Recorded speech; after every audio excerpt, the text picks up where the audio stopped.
It's my pleasure to introduce Christie DeBoer, Executive Director of the Wallkill Valley Land Trust, which is often thought of as being synonymous with the Wallkill Valley Rail Trail, the 22-mile former railroad bed and current linear park that extends from Gardner to Kingston. But as you'll hear tonight, the Wallkill Valley Land Trust is much more than that. It's an organization that protects over 3,000 acres and counting from development, preserving the natural ecosystems for both their aesthetic value, and to strengthen our region's ability to adapt to the consequences of climate change. Christie has served as executive director since 2009, overseeing all aspects of the trust's operation, including land stewardship, financial operations, policy development and implementation, marketing, fundraising, maintenance of the requirements for the National Land Trust accreditation, and management of what is currently 41 existing conservation easements in Ulster County. Christie holds a Master of Arts degree in teaching and a Master of Science in Environmental Policy from Bard College, and has 23 years of experience in the field of environmental conservation. And with that, I'll turn the floor over to Christie. Christie? Thank you very much. I'm going to share my screen, and here we go. And then I'm going to start the slideshow, which is up at the top of my screen. And I'm going to let somebody in the room at the same time. Look at this multitasking. Watch out, folks. Christie, I can take care of letting people in. You want to just disregard that? I will, absolutely. And I'm just going to start slideshow. Let me do it. There it goes. So thank you, Michael, for a wonderful introduction. I tend to talk fast, so I'm going to try and make sure I slow down a little bit. If anyone has any questions at any time, since I'm not going to be watching the screen, just shout and I'll stop talking for a minute and take questions. So the Wallkill Valley Land Trust works with willing landowners in Ulster County to protect land forever. This is one of our properties, Joppenberg Mountain, that's located in Rosendale. We hold, as Michael mentioned, 41 conservation easements, and we own 6 properties that are open to the public, totaling over 3,000 acres, and as Michael said, and counting. This is a timeline that shows, since we were formed in 1987, how we have grown with properties protected. So easements are over there in the blue, owned lands are there in the maroon. And I'm going to go into a little bit about how these easements came about and what an easement is. This is a map of our service area. So as my background picture illustrates, when you go to Mohawk Preserve and you look out to the east, we're protecting that viewshed. On this map, it shows the Wallkill Valley Rail Trail, which we have conservation easements on half, and we own the other half. And I will talk a little bit about that in a moment. Our other easements are in burgundy. In pink are easements that we are working on. 2 of them I hope will close this. One I know will close this year. Another one I think will close either this year or in the beginning of the new year. And we have several other ones that are in discussion. The holdings are properties that we own. So that includes the Rosendale and Ulster sections of the Wallkill Valley Rail Trail, the 118-acre Joppenberg Mountain, a 40-acre parcel farther north along the rail trail called the Hutton property. We also own the Nyquist Harcourt Wildlife Sanctuary in the town and village of New Paltz, and another wetland over in the town of Lloyd. This map shows other protected lands, whether they're municipal held or Mohawk Preserve or Scenic Hudson. So the Wallkill Valley Land Trust, where focus area is on natural resources, wildlife habitats, really conservation purposes from the IRS Code Section 107H, which is what defines a conservation easement. We have conservation easement acceptance criteria. We will turn down a donated conservation easement if it does not fit our criteria, or if what the landowner wishes to do is not compatible with the protection of the conservation resources. We are an accredited land trust. This was a huge milestone for us. Round Esopus Land Conservancy, which is on this meeting, is also accredited, and I know now reaccredited. It's not that a land trust is doing something wrong, but becoming accredited takes you to the highest level of best practices nationally for land trusts. So it caused us to update our policies, really reformulate our record keeping, and become better as a land preservation organization and more sustainable. Accreditation is a 5-year term. And so every 5 years you have to renew, and every time they make it a little bit harder because they say, okay, you reach this level, now you have to continue to improve and really streamline and continue to grow your sustainability. So we became reaccredited in 2021, and really proud of that achievement. And it's something that a lot of our donors and funders look for. So also important for that. So I'm going to talk today about what a conservation easement is, what it isn't, and also look at the different types of conservation easements that we hold. All of our conservation easements are permanent, and each one is individual, like a fingerprint. Very, very simplistic. When you own a property, you have a bundle of sticks, a certain amount of things that you can do on that property. Generally, zoning obviously influences that, but you have the right to build a home, you have a right to access areas, you have a right to cut down trees. This is a property I'll use a lot today in my talk to give an example of a conservation easement. This is the Taliaferro farm property in New Paltz. It borders Plains Road, which is a scenic road, and goes out to the Wallkill there, and then across from the Wallkill is another designated scenic road. It's about 39 acres and is being actively farmed. So with a conservation easement, on the left, there's a landowner. You have a right to do a certain amount of things. When you enter into a conservation easement with a land trust, you give up some of those rights, and the land trust takes over those rights and then has the responsibility to enforce those restrictions. So usual restrictions are limit or doesn't allow subdivision, limit of size of houses, or even allowing to have houses or where they can go, limiting other activities that can happen in certain areas. So the Taliaferro easement defines areas where you can do things and where you can't. The entire property is under a conservation easement, but those two areas, one's crosshatched and one's then that red square, those are the farmstead areas. Within those areas, there can be residential structures, there can be farm worker housing, but there still is a limit on the square footprint of impervious surface that can occur in both of those areas. Outside of those two red areas, there can be no residential structures, there can be no agricultural structures with permanent bases.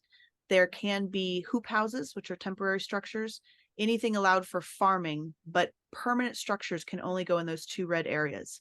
A further restricted section is called the riparian buffer. So there along the Wallkill, that little jagged orange line, that defines even further restrictions. Trees cannot be cut, farming cannot occur. It has to maintain the trees that are there, the small meadow, and it's really important as a riparian buffer. We do allow for the farmer to access the Wallkill as a source for water, but that area is further restricted. So this landowner gave up those rights of being able to subdivide, of being able to build additional homes. I will say that a second residential area, it does allow for another house, but can never be subdivided. It has to remain with the property. And one of the reasons we allowed it there is there's not soils of great importance. There's some drainage issues there as far as what would be good for farming, but also it provided another place for a farmer to be able to live and work on the land, which we find is very, very important for our agricultural properties. If we had not done this conservation easement, it would have been, and this is not a rendering from an engineer, this is my sketch of a 19-house subdivision that was proposed for this property. That will now never happen. This is obviously an extreme example, but the farmland is, and I'm going to let more people in because I don't know if you all can see. Oh, I'm sorry. That's okay. I'll go back now. I'm multitasking. I can't help it. Yes, I really can't help it. So this 19-house subdivision can never happen, but there was even a smaller subdivision proposed if we weren't able to do a protection of this property. So a lot of people ask, who would want to do this? And corny picture, yes, but that's the educator in me. And most of our most, if not all of our conservation easements have a deep emotional reason as to why they are protected.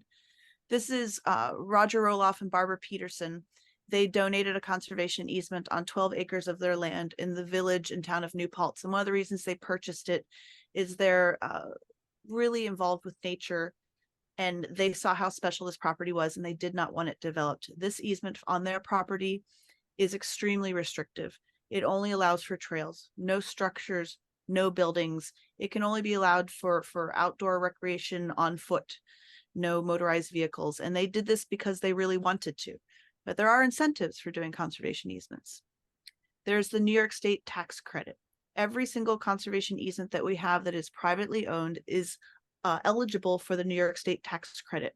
When we complete an easement, we file it with the DEC, we get a number, we provide that number to the landowner, and this New York State tax credit remains with the property forever, no matter how many times it is sold. It's equal to 25% of the property tax on a property up to no more than $5,000 a year. And that's true for all of our privately owned conservation easements. There is also the federal tax incentive. First enacted in 2006, made permanent in 2015. This is an incentive for folks that are giving up this value of land to be able to get a deduction on their adjusted gross income up to 50% of their adjusted gross income a year for, actually it's a total of 16 years, or until they reach the amount of their appraisal. And I'm going to talk more about what this is because it's fairly complex. I am not an accountant nor an appraiser, and I always invite people to please talk to their accountant and their appraiser and their attorney. But here's an example of a landowner who is earning $50,000 a year. They donate a conservation easement that with a qualified appraisal is valued at $1 million. This is just easy math, not real numbers. So the landowner can deduct up to 50% of their income for the donation that year and an additional 15 years. So $25,000 a year, the landowner can deduct for 16 years, totaling $400,000. That is only allowed for the person that donated the conservation easement, that got a qualified appraisal that the land trust signs off on. And I have to say, a majority of our landowners do not take this option. And I'll talk a little bit more about that in a moment. But there's another way, if someone doesn't donate a conservation easement to us, that we can receive an easement, and it's called purchase of development rights. Some landowners really want to preserve their property. They want to protect their property, especially true for farmland, but they can't donate the rights. They can't give up that value. They can't take that federal tax deduction because all of their equity is tied up in the property. So purchase of development rights come from funding sources of various grants, the community preservation funds, other ways, and they pay the landowner the value that they're giving up at the time of the closing. So Taliaferro Farms was a purchase of development rights. The appraisal came in and it looked at the value of the property at its highest and best use, what could happen onto it reasonably, and then what can happen to it now with the conservation easement. What is that change in value that was given up by putting in these restrictions? And for Taliaferro Farms, the value came to $387,000. We partnered with Scenic Hudson on a grant application to do a purchase of development rights for Taliaferro Farms. And these grant programs through the Hudson Valley are absolutely wonderful, but very, very competitive. And we were not successful in getting the grant for Taliaferro Farms. We almost were. We ranked very high, project number 34. They ran out of money with project number 33. So we regrouped with Scenic Hudson and said, what can we do to try and protect this property? And we came up with a creative solution to do a purchase of development rights. We went to the town of New Paltz open space bond funding and asked if this application to protect this farmland could be considered. We went to Ulster County, who had farmland protection funds, and asked the same question. Would they consider participating in purchase of development rights for this property? And then we also looked at Scenic Hudson, who we were working with. And the end result was Scenic Hudson, Ulster County, and town of New Paltz not split, but three-way divided that $387,000 to do the purchase of development rights. And the Wallkill Valley Land Trust raised money in the community to cover our costs, to do a baseline documentation report, to do our due diligence, and to put money in our Stewardship Conservation Defense Fund. And we, the Wallkill Valley Land Trust, hold the conservation easement.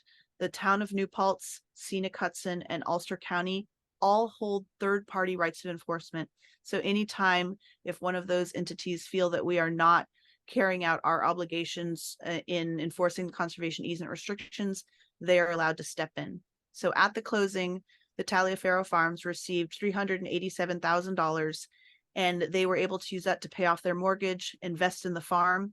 And I'm now very happy to say we closed on this, I believe it was 2019. The younger generations of the Taliaferros have now stepped in and are taking over the farm, and it's really successful and very exciting. So that's another way that land protection happens. Any questions? I know I can't see anybody. I'm gonna keep going. So out of our conservation easements, a majority of them are donated conservation easements. They're not purchase of development rights. And out of that majority of donated easements, very few took the federal tax deduction for multiple reasons. There are costs involved for getting an appraisal, and some people just can't afford that, and others it wouldn't be worth it to them. Maybe they're already retired, so their adjusted gross income wouldn't be impactful. A variety of reasons, but that incentive is there, and we do share it with folks that are interested. There's Christie, another. I have a question. Yes, go for it. So you have to enforce the agreement, right? It's up to your organization to do that. So and how does that work? Does the single person or a committee of people from Wallkill Valley Land Trust visit the property on an annual basis with a checkoff list or something like that? How does it work? I'm going to get to that. You are jumping in, but that's an excellent question. With my school teacher hat on, good job. Okay. So there is another way that a conservation easement will come to us, and that is for development. The Wallkill Valley Land Trust isn't anti-development. We do hold conservation easements on developments that we were involved with on the onset and ensure that there's some important conservation values that are protected. This is Woodland Pond. Area A and Area B are conservation easements. Area A is extremely restrictive. You can't even have trails on that section. Area B, they're allowed to have trails, and that's about it. It's very restrictive. And I don't like to be biased and say any favorites. And I know this is being recorded, but this is one of my favorite conservation easements. The amphibian habitat located on these easements is absolutely amazing. So I've mentioned several ways where we have conservation easements, and this is in the town and village of New Paltz. And the reason I show this map is it really illustrates the multiple ways that Wallkill Valley Land Trust has conservation easements come under our stewardship. Over here in the pink PDRs, purchase of development rights, this was our Two Farms campaign that occurred back in 2005. Permanently protected the Jewett Farm and what was called the Coastal Farm, which is the Huguenot Street Farm CSA, permanently protected, but both of these were PDRs, purchase development rights. There was federal funding, there was community fundraising, and we, the Wallkill Valley Land Trust, hold the easements. We did both of these purchase of development rights in partnership with Open Space Institute. We did co-hold these easements, and then OSI transferred the full responsibility to us. So here are two purchase of development right easements. This is the Nyquist Harcourt Wildlife Sanctuary that was donated by a private landowner and permanently protected. And now we also own it. In New York State, a land trust can own a property that they have a conservation easement on. We do some extra due diligence to ensure and prove that we are not violating our own easement. But it's actually just this year we closed on owning it and maintaining it. We have the Barbara and Roger Roloff conservation easement right here that is that 12 acres that I mentioned that can have trails. And then this is Millbrook Preserve, donated by Town of New Paltz, donated by Village of New Paltz. These are municipal owned properties that part of purchasing the property was a municipal agreement that they would put it at permanent protection. And the Millbrook Preserve easements, one is town, one is village, combined have nature trails and are only allowed for habitat protection and access to nature. And then we have the Woodland Pond donated conservation easement. So right here in the town and village of New Paltz, we have over 200 acres of contiguous protected land and another 200 acres of continuous protected land. And these illustrate the core of what we focus on at the Wallkill Valley Land Trust, which is protecting open space, trails, and farms here in Ulster County. All of this takes money. You're going to protect something forever. Everybody's there at the closing, yay! And then they all go away. And as asked, you know, what happens? We have to take care of it. When we accept a conservation easement, whether it's donated, whatever the case is, we have to put money into our stewardship and conservation defense fund. We maintain an external fund that is invested that is for our stewardship and conservation defense. The concept is, in a perfect world, that fund kicks off 4% interest a year that covers our staff time to go out and monitor these easements. And it also contains a reserve for legal defense. If we find an issue on one of these properties, we try and work with the landowner first. If that doesn't work, we are required to take legal action. As an accredited land trust, we also are a member of Terra Firma Insurance. It's an insurance just for land trusts that really provides legal backing if issues come up. They want to make sure that a land trust doesn't get into a legal situation that causes any precedents that would weaken easements in the long term. So we ask for a minimum of $10,000 donation, or we fundraise it in the public to put into that fund for every single one of our conservation easements. And our fund is well over the minimum that we have set for our Conservation Stewardship Defense Fund. We create a baseline documentation report. Every single one of our easements, when we get that conservation easement language figured out, our stewardship staff go out, they create maps, they visit property boundaries, they take photographs at every point. If there's a building envelope, they go to each corner of that, document it. They document the size and footprint of every structure. And we create all of this in a very, very large detailed report that is vital to our work. Because if we do a conservation easement, let's say we did Taliaferro Farm, and we come back the next year to monitor it, and there's a Walmart there, we have a problem. And we take them to court, and the Taliaferro say, oh, the Walmart was always there. We have in very detailed report that captures that it wasn't, and the landowner has to sign off on that report saying, yes, this is what my property looks like. This is what's on it right now. And when we go out and monitor, which yes, is every single year, we send out a pre-monitoring questionnaire, ask if there's any changes on the property, ask if the landowner wants to join us, give them a rain date. We go out, we monitor the property, we document where we walked, we take photographs of any changes on the property, we create a report. And then over time, we update our baseline documentation report to what's called a current conditions report, because maybe they were allowed to build houses and now they've built those houses, and our records are outdated, or maybe there's new technology and we can get some new maps in there, or maybe there was a big natural disaster and the forest is gone. So we continually audit our baseline documentation reports for our 41 conservation easements and update those documentation reports as needed. I will be very honest, the Wallkill Valley Rail Trail New Paltz conservation easement we did in 1991, and the baseline documentation report was a bunch of my board members taking Polaroid selfies with their thumbs up on the rail trail. Really adorable, but doesn't show any conservation values, nor does it show the condition of the property. So that was one property when I came on board that we had to update for obvious reasons. We also asked for some funding to support our costs when doing a new conservation easement. We do a title search, we do a title report, we get title insurance.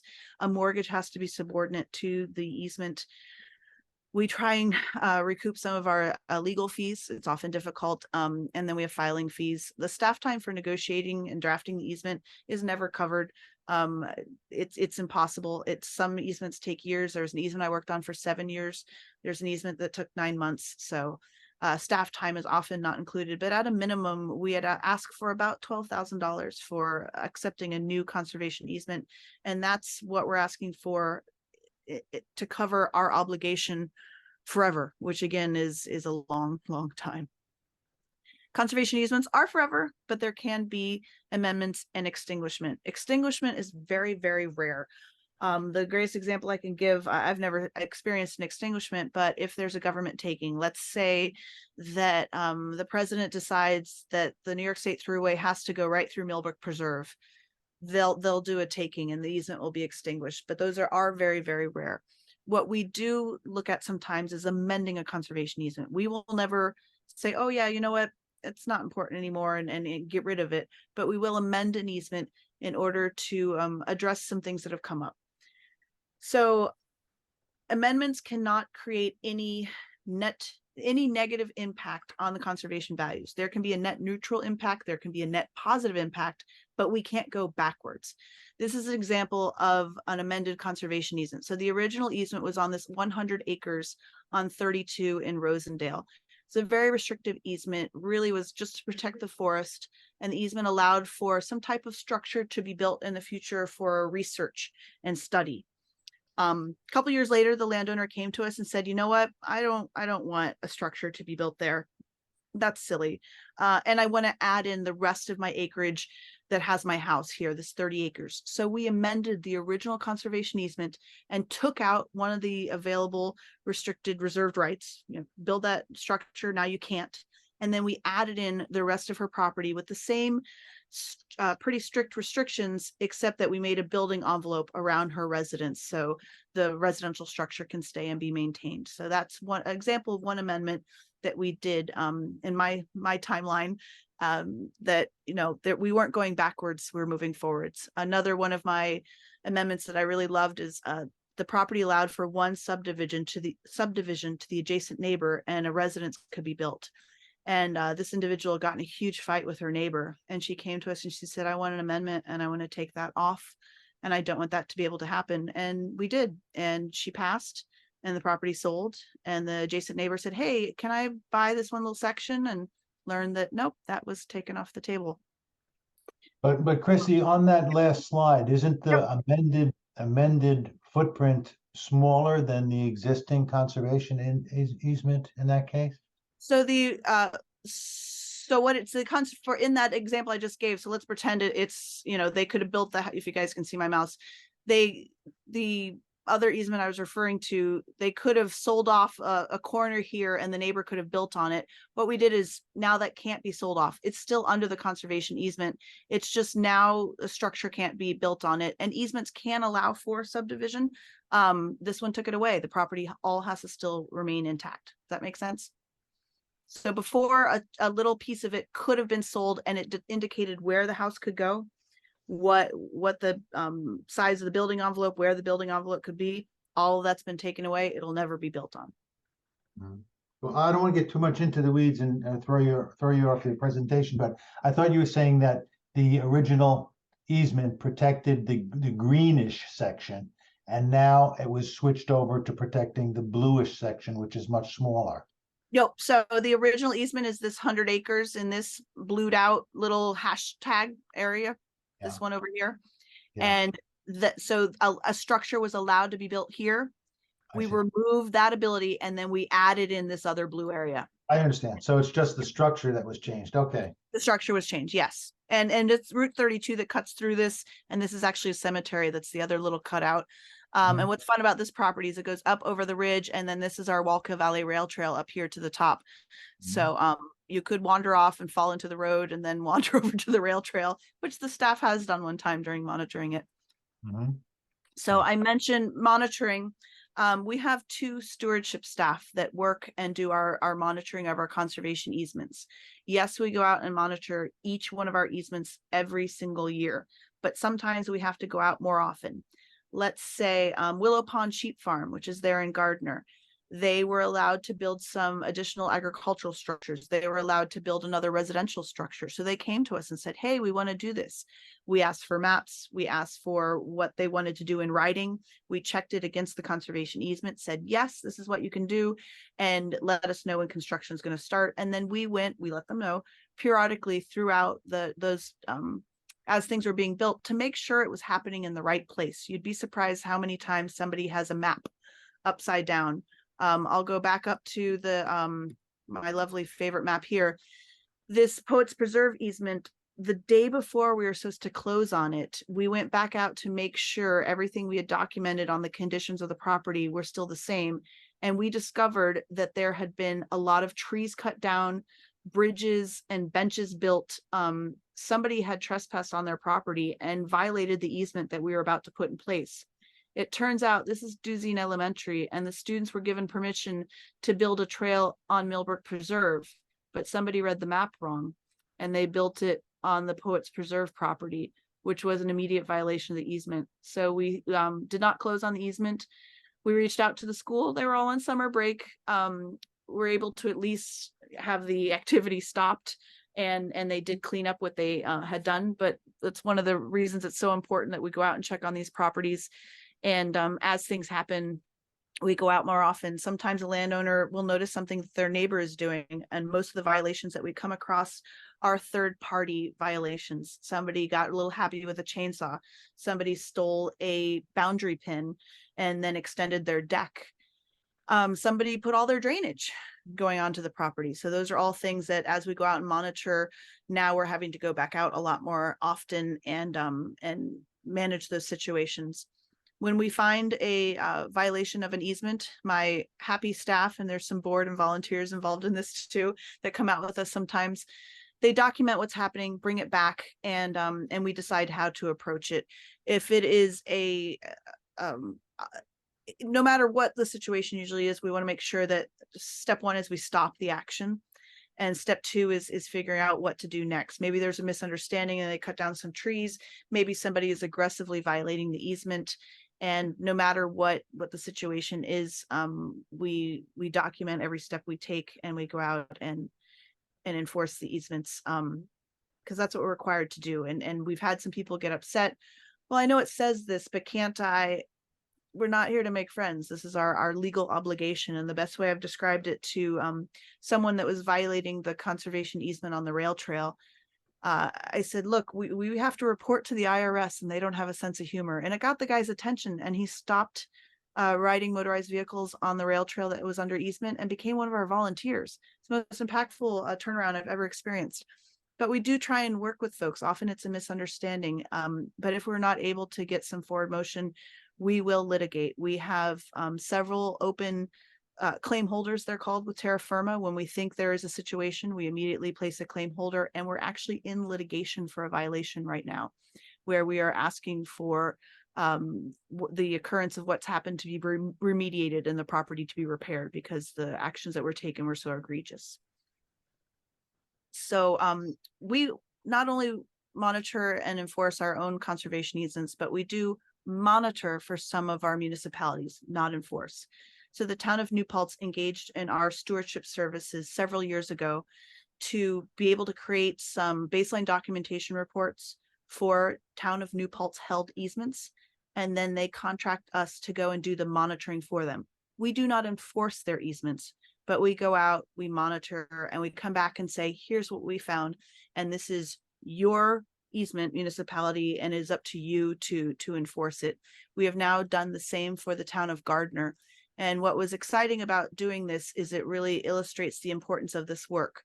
For both municipalities, they had not continually monitored their easements. So things had happened. There was an easement that required the view shed be maintained, and it was never enforced. So now it's a second growth forest.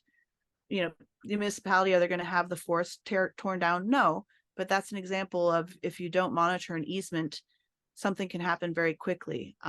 There are easements that we have found that are held by municipalities that have incorrect legal descriptions. That's a pretty big issue.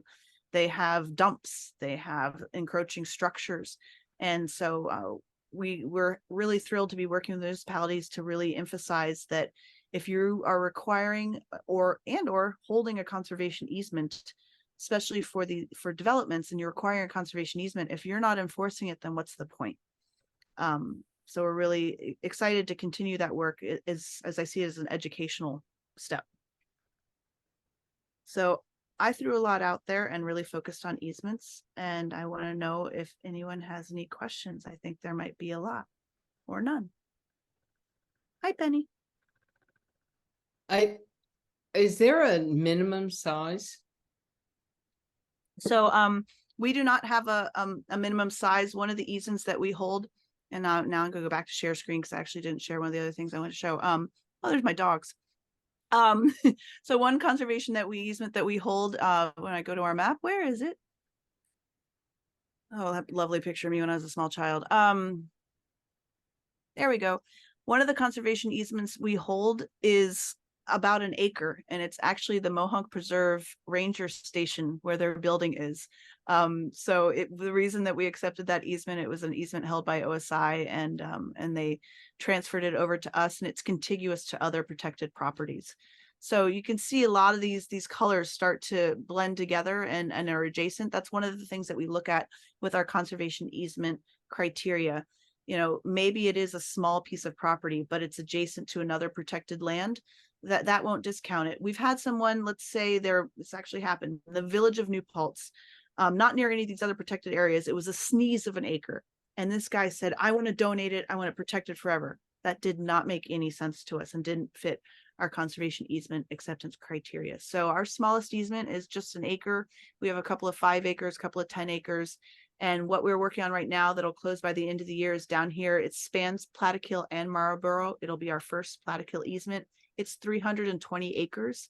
Most of it is in is in forestry, is a forestry management program, and the rest of it is in a farm. And we're really excited to be completing this project. And we got funding from Scenic Hudson to carry out the $62,000 of survey work needed for this oddly shaped group of parcels.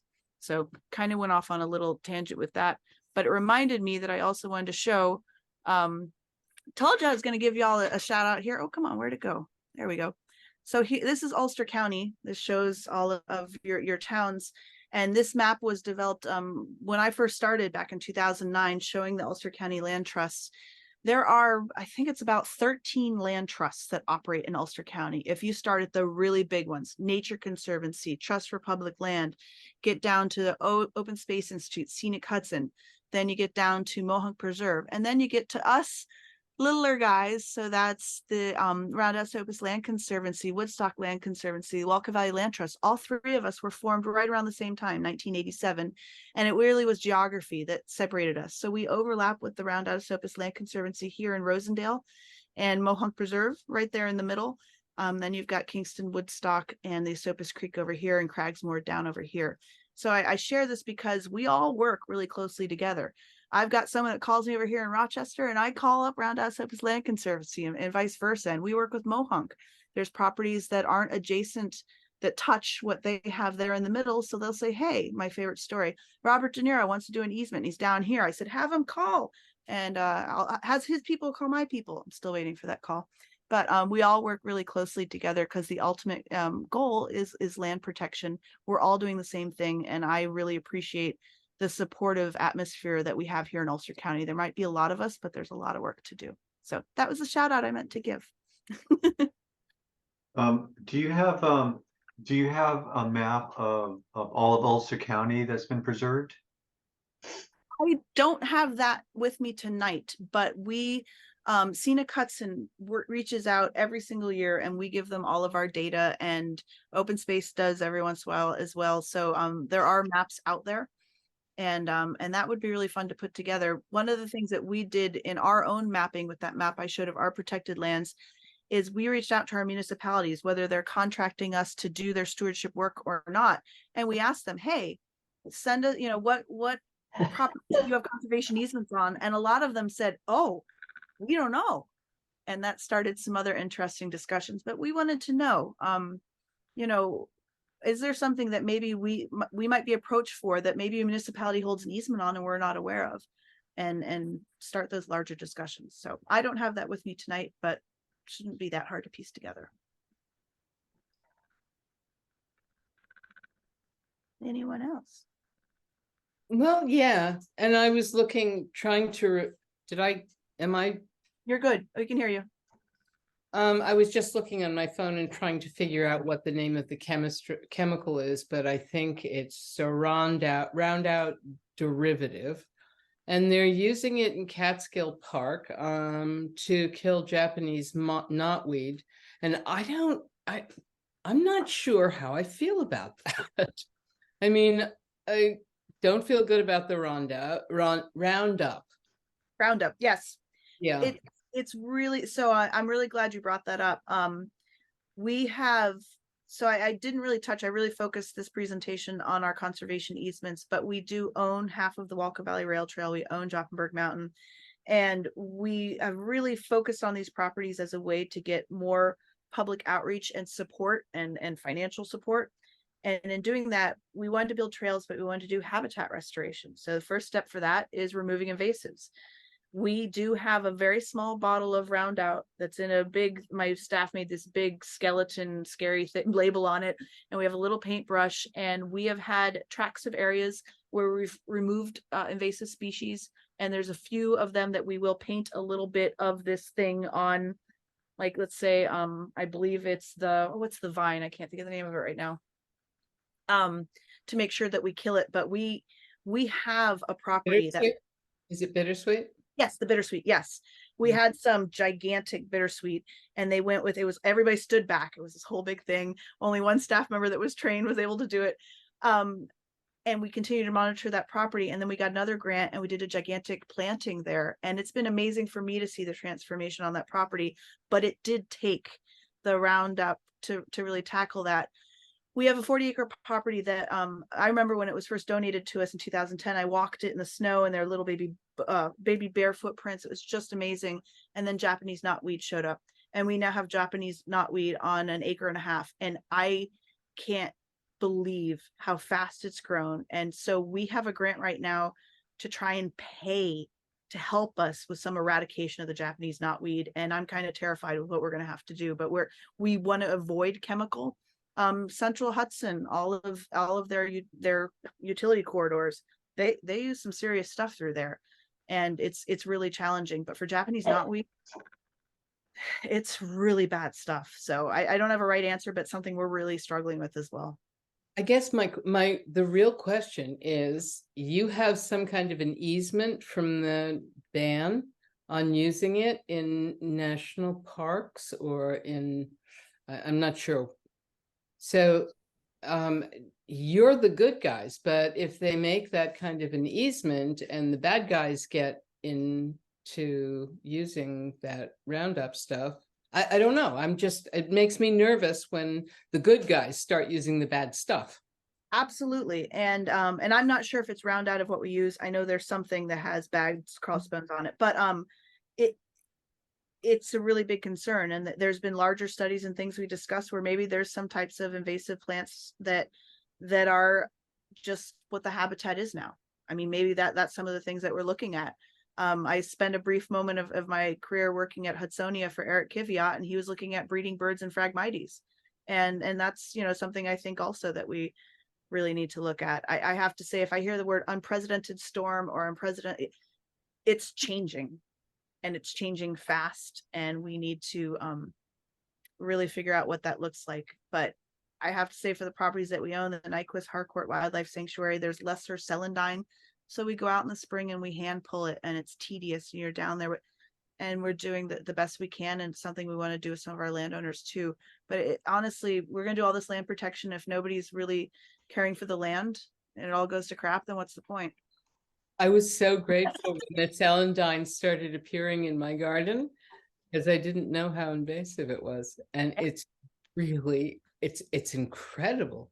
It's incredibly invasive. And I didn't know. I was like, oh, pretty flowers. And my staff members went, ooh, and now we so go grateful. Right. Did we buy that? Yep. Yeah. It's really tough. It's also not, it's another sidetrack, but when we do conservation easements, we obviously have to have restrictions that are enforceable. One of my favorite stories is when I first started, when I was such a young one back in 2009, a landowner, I was told this story, a landowner wanted to do a nature preserve, wanted the property completely protected for bird habitat, which was amazing, but she didn't want any kitty cats to walk on the property because kitty cats can kill birds. That's not enforceable. I don't know if I walk away if Mr. Kittykins is out there killing half of the bird population. We have to have things that are enforceable in the easement. And one of the more recent easements we did protects a very large documented eastern box turtle habitat. We can stop someone from cutting down trees. We can require someone to maintain a view shed, but we had to really look carefully at what is legally enforceable to do something like maintaining a meadow, but not mowing it during breeding bird and breeding turtle habitat. So what we end up having to do is put in recommendations for times a year mowing, because we could visit it, walk away, and tomorrow you could mow it. It's really, really hard. But thankfully, the landowners that we did that easement with, the next people that bought it, absolutely embrace and love that habitat and let us know when they're going to be doing things, and it's great. But there are some challenges as to what's enforceable. Yeah. Did you happen to the skateboard park on Jopenberg? I don't know of a skateboard park on Jopenberg. The bike skills. So I mischaracterized. That's okay. Yes. So we did a large public outreach when we acquired Jopenberg as to uses, and having bicycle access was really important for the community. So we got trail plans. We started to do trail building projects, and that area was full of mine tailings. So there was not important habitats there. Both of my staff members are geologists, so if you ever want to totally get lost in geology speak, they speak over my head all the time. But they discovered that there was this flat area full of mine tillings that did. We also got Hudsonia out there, did not have any important habitats, and we thought it'd be a great place to do. They call it a bicycle skills practice park, and a bunch of the youth came together and built that and maintain it. And it's been a wonderful resource for the community. But yeah, I when you said that at first, I was like, oh, because in New Paltz they have one, it's concrete, and I was gonna go, oh no. But yeah, it's been really wonderful for the young students, and we've actually had them come out and help with some of the invasive plant pulling, which they're not as thrilled about, but they've come out and helped. I wasn't objecting. I was curious because it looked so out of place. But Yes. here, okay, good. Chrissy, in the business that you are in, is there any use of what is it? Not drones. What are the things that fly overhead? Drones. Yes. Drones or satellite imagery to monitor easements on maybe an intermediate basis? So as accreditation says that you can use aerial or drone monitoring, but every 5 years you have to step foot onto the property. So we, I know Roundhouse Opus Land Conservancy does some more with drones, and we meet, and actually we're overdue to have a lunch and do some stewardship cross-pollination, but we use the same software landscape to do the documentation of our monitoring. And we've just recently upgraded to an additional program called Lens that acts, and it's just a couple months ago, that gives us access to satellite imagery. For some of our areas, it doesn't have the quality and detail that we really want, but for some other areas we did, and we had this massive violation recently, and we felt it was important enough to go ahead and invest. So now we are looking at how to do some aerial monitoring, and there's some properties that just never will be appropriate. Maybe it's the topography, maybe what's allowed on there, but we're starting to use that. And the staff did a little presentation to our conservation easement committee, and it was really cool to be able, they actually did a line of showing, a 5-year difference on a property and the changes that were made. And so we're excited about that. It is a fairly new technology, and it is not cheap. So, but nothing beats walking around on the ground.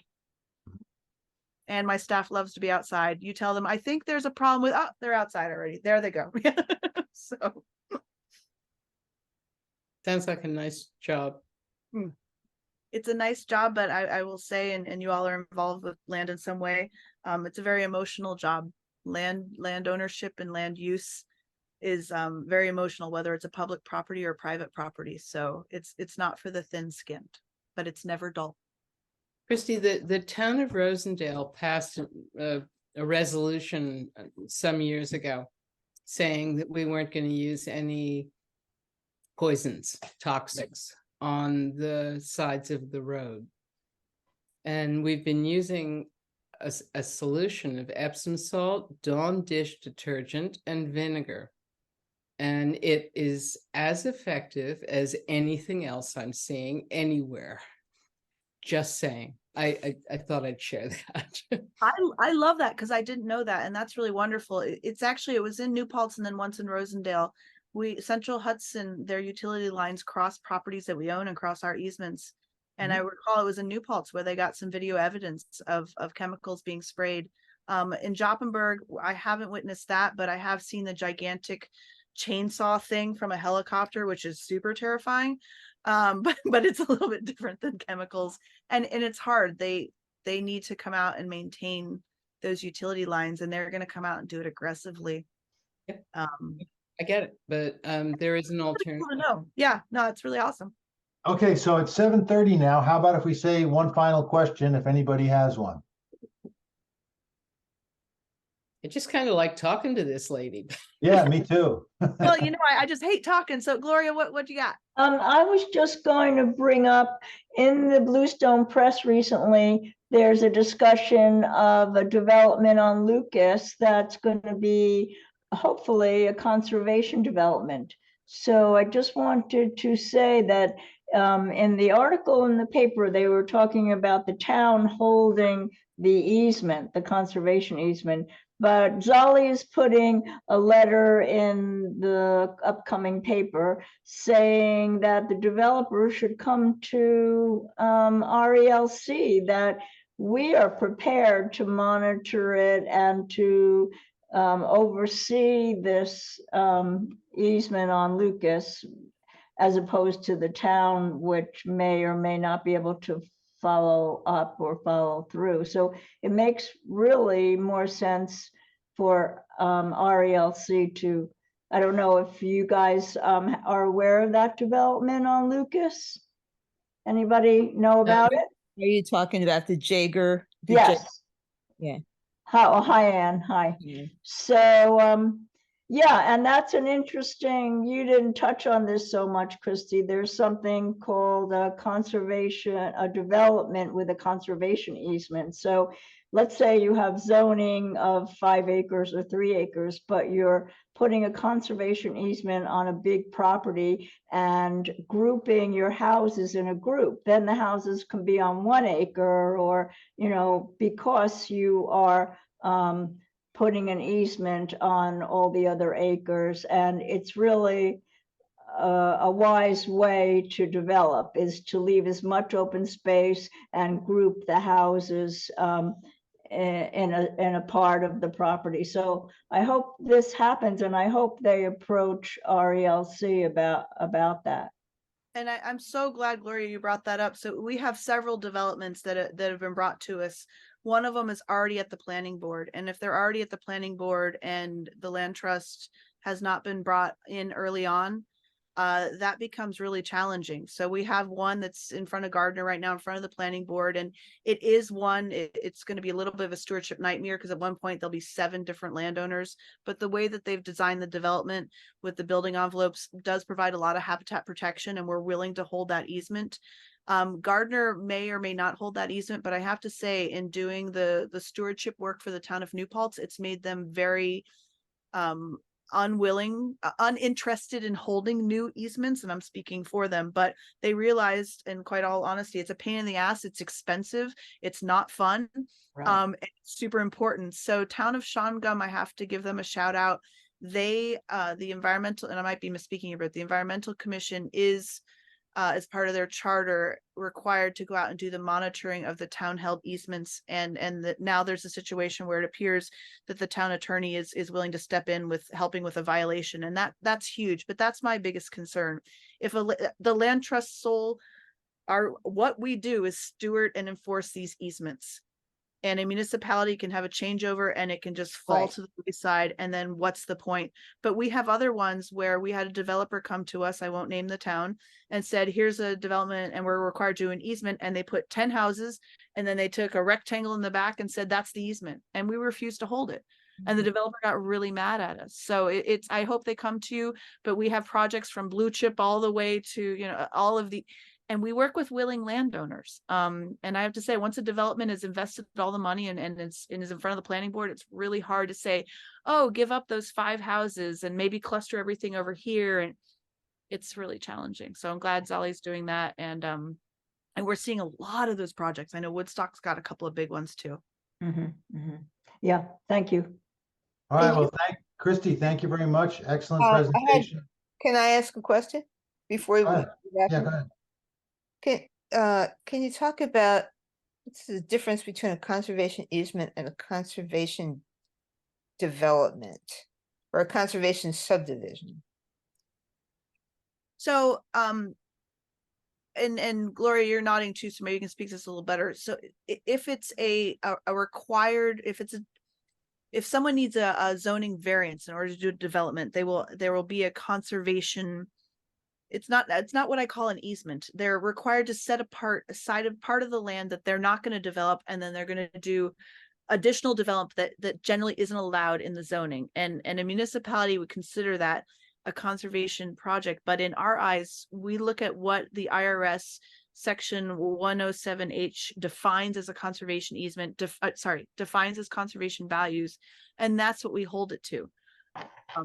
It can't just be like, okay, we're going to destroy this, but we'll keep that green part over there. We really look at what are the habitats, what are the soils, what is the watershed, what is the scenic view shed, all of these other aspects, rather than, oh, I'll just tear this part up, but I won't do it over there. So Gloria, do you have a better way to describe it? I'm describing it terribly. Sorry, it's been a long day, but Yeah, the Jaeger property, I know that it's very wet, that there's parts of it that can't be built on anyway. But so the developer also, so he's allowed to, if there's, like I was saying, if the zoning is 3 acre, he's allowed to do 1 acre. He's allowed to cluster and, you know, do the houses on not with the guidelines of the zoning if he has a conservation easement on the other 50 acres and if he's clustering the houses. And I can send you Zolly's letter that he's sending to the Bluestone Press, because he describes the conservation subdivision better than I'm doing, but it's about leaving open space and clustering the houses, and that therefore the houses don't have to follow the guidelines of the zoning, because, you know, we're looking at the bigger picture. I thought that was a conservation easement rather than a subdivision. Well, it's a subdivision, because on a conservation easement, you're allowed 1 house or 2 houses. This is going to be 10 houses. So on a conservation easement, we don't allow 10 houses. You allow 1 house and maybe another somewhere else, but this is a subdivision. So we're allowing him to do 10 houses in a smaller amount of area, because he's putting 50 acres in a conservation easement. So Christie, I don't know what you would consider the building envelope. I mean, right. So with that one project I'm speaking of, and then I will let you guys move on to your rest of your meeting, but it's a 200 acre property. There's been several lots drawn out, and then with each one is a very small limited area building envelope. So within this smaller square, you can only put XYZ structures. There can be utilities, there can be driveway, but outside of there, you have to let it be completely natural. And then there's some watershed areas. So even outside of there, you can't put any utilities. So outside of where he wants to put the houses is very restrictive. So why we're open to entertaining this one, but it's not ideal. It's not something we would ideally, like you said, cluster all the houses, have all the impact in one place, and then have the natural. But this is one where there's a lot of emotion involved. So my dream is maybe he'll cut a house or 2 out and we get some more protected. You know, it's all negotiations. Yeah, well, in the Jaeger property, it was going to be more houses, and they've limited him down to 10, but the density is going to be stronger density than you ordinarily would allow. But they're allowing that because of the open space he's protecting. Right. That's the best I can. Yeah, no, it's a give a little, take a little, and you know, there's a lot of money involved, and a lot. Yeah, it's you know, but yes, yeah. So, I thought that a conservation subdivision had to do with the homeowners would have some kind of rights to, you know, recreational rights, and no one else would. On the rest of that 50 acres, yes, they have access to that. I don't, is Jaeger 50 acres? I'm not sure, but yes, the homeowners have access to that 50 acres where the public doesn't. Yes, because it's part of the conservation easement that their houses are part of. yes, and I will say, with the example in a town that I won't mention, that shared rectangle in the back is open for the various folks to use, but it's so ill defined that one's starting to build a garden and one wants to build a bike. Like it's Not working. But it's not ours, so we just go and look at it and go to the town. So thank you all very much. I know Thank you, Christie. out there, but I love talking about this stuff, so reach out anytime, and thank you all for what you do. It's very important work, so thank you.